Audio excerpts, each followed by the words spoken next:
प्रबंधन बहुत जरूरी है। जब व्यावसायिक बकरी पालन करेंगे तो आपको प्रबंधन पे बहुत जरा ध्यान रखना पड़ेगा। बकरी पालन प्रबंधन 4 प्रकार के होते हैं जो हमारे व्यावसायिक बकरी पालन में महत्वपूर्ण भूमिका निभाती है। पहला होता है आपका प्रजनन प्रबंधन, दूसरा है आवास प्रबंधन, तीसरा होता है खाद्य प्रबंधन, चौथा होता है स्वास्थ्य प्रबंधन। प्रजनन प्रबंधन जो हम बताते हैं, प्रजनन प्रबंधन 2 प्रकार के होते हैं। पहला होता है प्राकृतिक प्रजनन, दूसरा होता है कृत्रिम प्रजनन। प्राकृतिक प्रजनन हम उसको कहते हैं जब बकरी गर्भाधान के लिए तैयार होती है तो हम बकरे से क्रॉस करवाते हैं, बकरे से उसको पालन करवाते हैं, तो उसको हम प्राकृतिक प्रबंधन बोलते हैं, प्राकृतिक प्रजनन बोलते हैं। और जब बकरी हमारी हीट में आती है, जो हम कृत्रिम गर्भाधान का जो माध्यम होता है, जब बकरी हमारी हीट में आती है, जब हम सीमेंट डालते हैं, सीधी सी बात सीमेंट डालते हैं, उसके बीड़ी का निषेचन करके, बकरे के बीड़ी का निषेचन करके सीमेंट के द्वारा जब उसको गर्भाधान में डाला जाता है आर्टिफिशियल, उसको हम कृत्रिम गर्भाधान कहते हैं। उसी को हम क्या बोलते हैं, कृत्रिम प्रजनन। आवास पहलू, बकरी पालन प्रबंधन में आवास पहलू महत्वपूर्ण भूमिका निभाती है। आवास पहलू, अगर हम आवास का निर्माण हम उस जगह पे करेंगे जहाँ पे हमें चराई की व्यवस्था हो, बाहरी जानवरों का पराव नहीं हो और ट्रांसपोर्टेशन की सुविधा हो, और सबसे पहले हम उस क्षेत्र का जहाँ पे पालेंगे उस क्षेत्र का चुनाव करेंगे जो उस क्षेत्र में भी सबसे ऊंचे जगह पे हो, और उस ऊंचे जगह पे भी 1 से 1.5 फीट ऊंचाई पे बनाएंगे। सबसे पहला अगर हम शुरुआत कर रहे हैं बकरी फार्म का, तो हमें फूस का मकान बनाना चाहिए, घर बनाना चाहिए, क्योंकि कम पूंजी में बनता है। ये हमारा डेथ खर्च भी है, मृत्यु खर्च भी है, क्योंकि ये पूंजी हमें बकरी के आय से ही इनकम होगा। इसीलिए हमको सबसे पहले फूस घर का निर्माण करना है शुरुआत में। जब हमारा व्यवसाय चलने लगेगा तो उसके बाद हम चदरा घर का निर्माण करेंगे। जब हमारे व्यवसाय में हमारा अच्छा बिजनेस चलने लगेगा 3 साल 4 साल 5 साल के बाद, तब हम पक्का आवास का निर्माण करेंगे। तो आवास प्रबंधन में भी 3 प्रकार के आवास बनते हैं। पहला है फूस, दूसरा है चदरा, तीसरा है पक्का। तब आते हैं खाद्य प्रबंधन। खाद्य प्रबंधन भी 4 प्रकार के होते हैं, लेकिन जो बकरी अभी तक हमारे ग्रामीण क्षेत्र में रह रही है, बकरी हमारे ग्रामीण क्षेत्र में जो अभी तक हम पाल रहे हैं, वो सिर्फ और सिर्फ चराई प्रणाली पे पाल रहे हैं। बकरी को हम चरा के लाते हैं या चरा के चर के आती है तो हम जोड़ देते हैं। इस बकरी अगर हरी घास, हरे पौधे खाते हैं, कुछ भी चराई करके आती है, उसमें 90% तक पानी की मात्रा रहती है। मतलब है कि बकरी जो खाना खाती है सिर्फ और सिर्फ जिंदा रहने के लिए खाती है, आपको उससे 1 रुपये का लाभ नहीं होगा, वो आपको इनकम देने के लिए नहीं होता है। इसीलिए हमारे किसान भाइयों, बकरी पालन में चराई जो है वो सिर्फ जिंदा रहने का बकरी का एक जरिया होता है। और उसके बाद हम आते हैं अर्धचराई। अर्धचराई एक ऐसा प्रणाली है जो नए बकरी पालक हैं या पुराने बकरी पालक हैं देखते हुएगा, जब बकरी चर के आती है, उसके घर की बकरी जब बाहर चर के आती है तो घर में भी दाना देती है।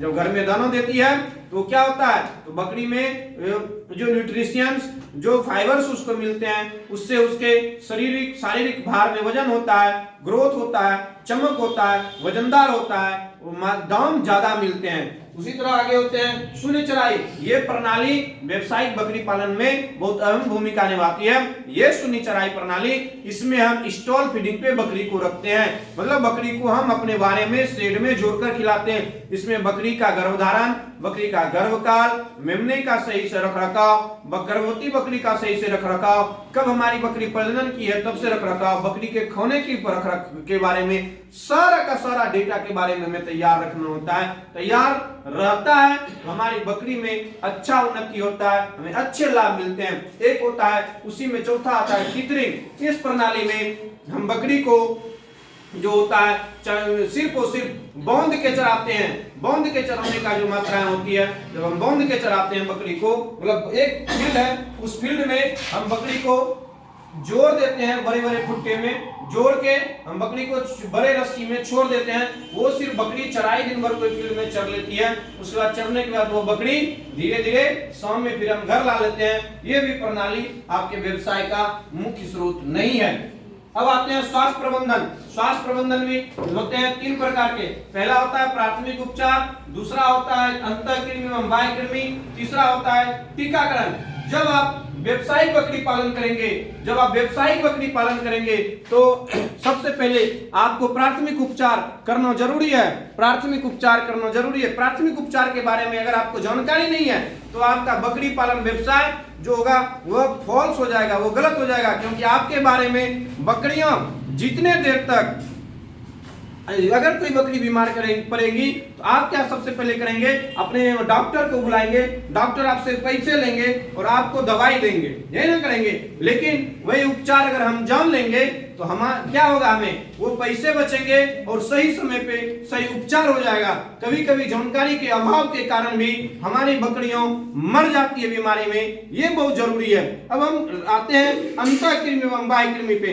अंतःकृमि एवं बाह्यकृमि एक ऐसा शरीर में, अंतःकृमि पेट में जो कीड़े होते हैं वो तीन तरह के होते हैं। एक लीवर कृमि का होते हैं, एक लीवर में कीड़े होते हैं, दूसरा एक लेरी में कीड़ा होता है जिसको हम गोल कृमि कहते हैं, एक फीता कृमि होता है जिसकी देखते होंगे हम लोग, जब बकरी लेरी करती है वो पूरा झादार ऊपर से नीचे तक गिरता है, वो फीता कृमि होता है, वो 2 मीटर तक लंबा कृमि होता है। इस कृमि के लिए हमें सामान्य अवस्था में, अगर वयस्क बकरी है तो सामान्य अवस्था में प्रत्येक 3 माह पे हमें कीड़े की दवाई जरूरी है। कितने, किसकी, प्रत्येक 3 माह पे कीड़े की दवाई जरूरी है। उसके अलावा हम आते हैं कि कीड़े की दवाई अब किस समय देनी चाहिए। गर्भ काल के दूसरे माह तक कीड़े की दवाई आप दे दीजिए।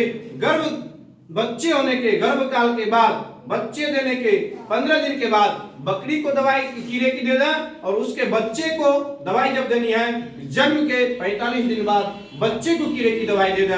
ये कीड़े की दवाई प्रत्येक हमको 3 महीने पे देते रहना है, और जब भी दवाई दें लिक्विड फॉर्म में दें, उसको टेबलेट फॉर्म में दवाई नहीं देने बकरी पालक, क्योंकि आपके पास उतना एक्सपीरियंस नहीं है खिलौने का, उसको करने का, इसलिए लिक्विड फॉर्म में दीजिएगा, सरकेगा नहीं, दिक्कत नहीं होगा। ये समस्याएं आती है। अब आता है टीकाकरण। बहुत सारी बकरियां हमारे बहुत सारे रोगों से मर जाती है, उसके पीछे का होता है कारण कि हम टीकाकरण नहीं कर पाते हैं। टीका होता है पीपीआर, एफएमडी और ईटी। पीपीआर टीका होता है जो हम साल में 1 बार लगाते हैं, और जन्म के कोई भी टीका जन्म के, बकरी के जन्म के 3 महीने के बाद लगेगा। कितने दिन के बाद? 3 महीने के बाद लगेगा। जब 3 महीने के बाद वो टीका लगेगी तो जो पीपीआर का टीका होता है साल में 1 बार लगता है, और एफएमडी और ईटी का टीका साल में 2 बार। और हमें इस 2-3 टीका के अलावा भी एक और उपचार करना है, वो टीका होता है हमारा टीटी का, टिटवैक का। बकरी के बच्चे देने के 24 घंटे के बाद, कितने देर के बाद? 24 घंटे के बाद, अंदर 24 घंटे तक में ही हमें उसे टिटवैक का सुई लगा देना है। वो टिटवैक का सुई लगाने से टिटोनी नामक बैक्टीरिया से जो बकरियां बीमार पड़ती हैं वो बीमारी नहीं होगी, बकरियां स्वस्थ रहेंगी। बच्चे को लगाने के बाद उसका टिटोनी नामक जो देखते होंगे नाभि के द्वारा बीमारी होता है, जो बकरी बच्चे दी, जो जर होता है, जो हमारे उसके गर्भाशय द्वार से जो ब्लीडिंग होता है, जो दिक्कतें समस्या आती है, उस चीज से वो टिटवैक उस चीज से उसको बचाव करता है। इसीलिए हमें कभी टिटवैक का सुई बकरी के बच्चे देने के 24 घंटे तक में जच्चा और बच्चा दोनों को टिटवैक का सुई लगाना अनिवार्य है। इसी तरह जब हम व्यवसायिक बकरी पालन में आएंगे तो हमें यह भी देखना होगा कि हम कम पूंजी में शुरू कहां से करेंगे। व्यवसायिक बकरी पालन में हम जब शुरू करते हैं तो हम अक्सर ये देखते हैं हमें बाहर का नस्ल बहुत पसंद होता है। ये सबसे पहले आपका फॉर्म में जो विपरीत परिस्थिति उत्पन्न करने वाली है। आप जब व्यवसायिक बकरी पालन करेंगे उस क्षेत्र वहां पे वही बकरी चयन करेंगे जो आपके क्षेत्रीय नस्ल हो, जो आपका क्षेत्रीय नस्ल हो। क्षेत्रीय नस्ल को चयन करने के बाद आपकी बकरी में किसी तरह की कोई बीमारियां होने की संभावना नहीं रहती है। अगर होगा भी तो वो कम होगा, लेकिन बाहर से जो नस्ल लाके हम यहाँ करेंगे उसमें बीमारियों की संभावनाएं ज्यादा रहती है और यहाँ के बकरी को भी बीमार करेंगे। अगर हम यही देखें कि हमारे बारे में अगर बकरी पहले से है तो बाहर से भी बकरी हम लाएं, क्या उनको एक साथ रख सकते हैं? नहीं। हम बाहर से जो बकरी लाएंगे और यहाँ के बकरी में दोनों में 15 से 21 दिन का अंतराल रहना चाहिए। कितना दिन का? 15 से 21 दिन का अंतराल रहना चाहिए। वो क्वारंटाइन का जो होता है उससे क्या काम करता है, जो बकरी बाहर से दूर से आई है, जो हवा, जो बैक्टीरिया, जो वायरस उसमें है, कीटाणु उसमें है, वो चीज उस बकरी में जिसे संपर्क करेगा और बढ़ जाएगा और बकरियां बीमार पड़ने लगेंगी।